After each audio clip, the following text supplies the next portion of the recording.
Hi, so I've made some new ballast tracks in Bloxburg, which are much cheaper than the ones I made before in my previous train track tutorial, and they're not laggy and they're really easy to make.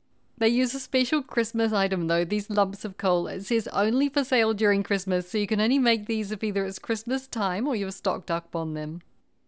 If you're into landscaping, they also make great stones for your garden, so it's worth buying a lot of them before they disappear. Okay, let's look at the price. These new tracks cost about $4,500 per section, and they're really easy to make. My old ballast tracks that are made from tiny little basic shapes cost about $120,000 per section and took ages to make. Apart from the lumps of coal, all the other items I've used to make these are the same as for the other ballast tracks, but I'll quickly show you in case you didn't see the other video. For the base, resize a cube as flat as it'll go and as wide as it'll go, and make it wider this way by 3.8, or $18 if you're on mobile. For the sleeper, use a smooth cube and resize it down by 0.6 or $47. Make it longer this way by 10.55 or $197. And shorter this way by 1.25 or $31. Put it at the edge of the base and change the texture of the sleeper and the base to concrete.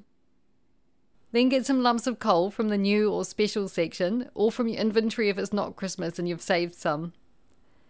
And color them medium stone grey and make the texture slate. Then clone them and place them on the base, rotating each one slightly so they don't look too even. If it's not Christmas time, you won't be able to clone them, so you'll have to colour them individually after placing them from your inventory.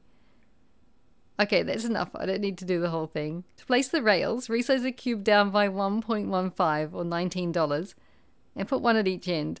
I use a small industrial beam for the rails, which is pretty unrealistic because the train couldn't move along it, but I just like the industrial look of it.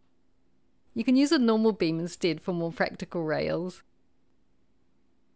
You can also use the new transform tool to place the rails. Just place the structure on the ground and then move it to where you want. You could also make long sections of tracks movable by stacking them and moving the top one each time with the transform tool so it's linked to the one below.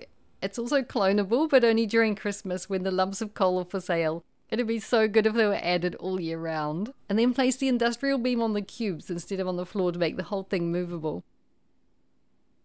Alright, so that's the new train tracks. Much cheaper and easier. Have fun building. See you!